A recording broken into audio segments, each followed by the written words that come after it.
Carson. Janice. Charles.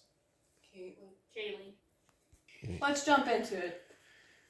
Abortion is the deliberate termination of a human pregnancy, most often done within the first 28 weeks of pregnancy. So should abortion be legal? I know this is a commonly debated question in politics and religion, but I'm going to start off by saying I am not arguing from a political standpoint on this, and I am not using religion to back me up. I am going to be arguing fully from a logical and secular and moral standpoint. Never heard someone argue from that? Well, you're going to get it today. Because abortion should be a forbidden act. Why? Abortion needs to be ended because it ends a human life. It is a human rights issue. And it does not fix a problem. It does not fix any sort of problem. So, to begin, abortion ends a human life. Why? Because there's no real difference between an unborn human and a born human, if you shall call them that. We have here the SLED argument. The SLED argument is size, level of development, environment, and degree of dependency. What do I mean by size? Size is an unborn child, an embryo, in a fetus, whatever you want to call it in this stage, right, is smaller than a born human, okay? A 5-year-old is smaller than a 10-year-old, right? Does that 5-year-old have less rights to life than that 10-year-old? Of course not. That's just logically ridiculous. Level of development. A 5-year-old child is less developed than a 12-year-old child. But we might have an 18-year-old who is technically more developed than both the 5 and 12-year-olds. So, does that 18-year-old have more rights to life than the 5 and 12-year-olds? What about if someone's in their 20s, their 30s, their 40s, so on and so forth? Does the older person always have more rights to being alive because they are more further developed? Their bodies and brain and everything about them is more developed? And what about environment? Does a person's environment affect their worth? Is someone more worthy of life if they're at home or at school or at work, the grocery store? It doesn't matter where someone is. Why would their environment, where they're at, and their surroundings affect their worth? Why should it affect a fetus's worth? Degree of dependency. An infant is very dependent on his or her parents. A child, a teenager, they're very dependent on their parents. Even young adults, they can be dependent. Is a more independent person more worthy of life and deserving than a person who is dependent? Yes, an unborn child is very dependent to the mother's body. But does that mean they're undeserving of life? Of course not. That'd be ridiculous. The heartbeat. If a person is pronounced dead after their heart stops beating, then a person should be at least acknowledged as being alive when their heart starts beating.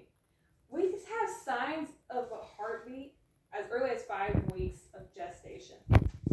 It is a form of level development.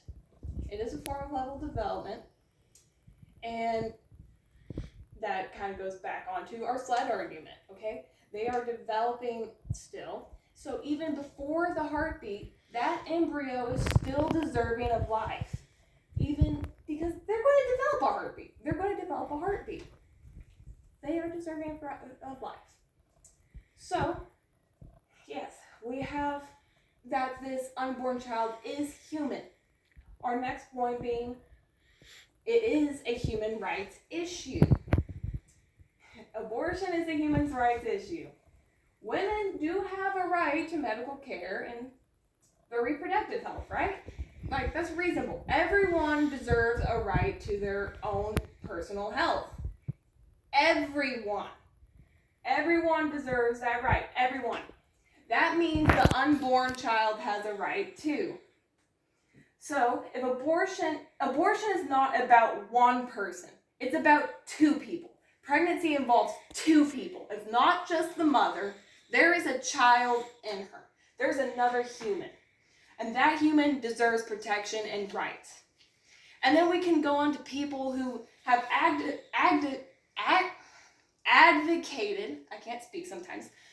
We have people who advocate for human rights, such as good old Martin Luther King Jr., right? Okay, so what does he have to do with this? He was a completely different era, right? And, I mean, he's a man. What do men have to do with abortion? What does gender have to do with protecting the unborn? A man can advocate to protect the unborn, okay? He was a human rights activist, and that's what matters here. Yes, he talked about issues of segregation, but segregation was not his ultimate goal. He was not around, he didn't deal with issues of abortion. He never directly addressed it, but he always argued for people that have equal rights, equal opportunity to be treated equally, because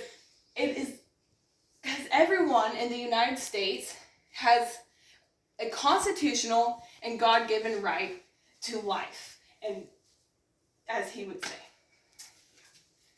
Got some other stuff there.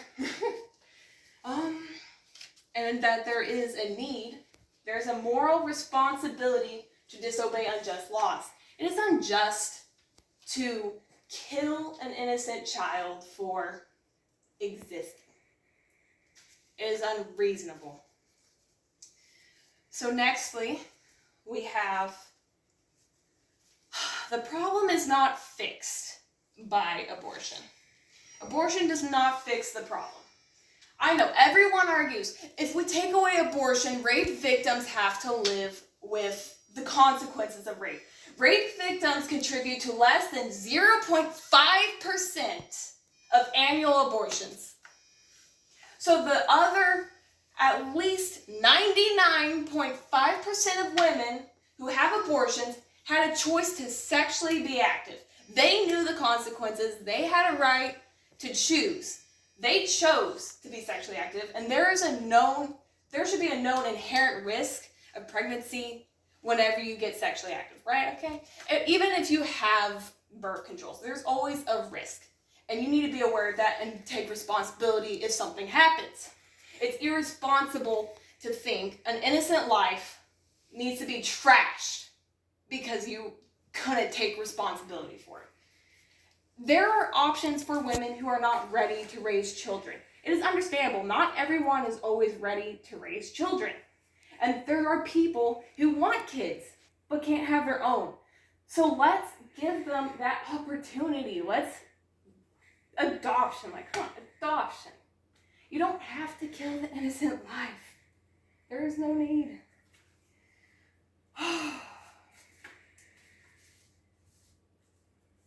So, thanks to our SLAD argument, it is clear that the embryo itself is a human deserving of human rights. Pregnancy is more than just one person, but it's about two people that must be protected. Abortion is not a solution to rape, and it's not a solution to irresponsibility.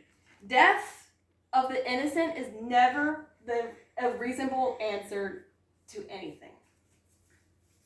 So abortion needs to be ended because it ends a human life. It's a human rights issue, and it does not fix the overall problem. So let us love our unborn children and protect them from injustice, and let's protect them, our unborn children, from injustice because they are human too and deserve life. Thank you.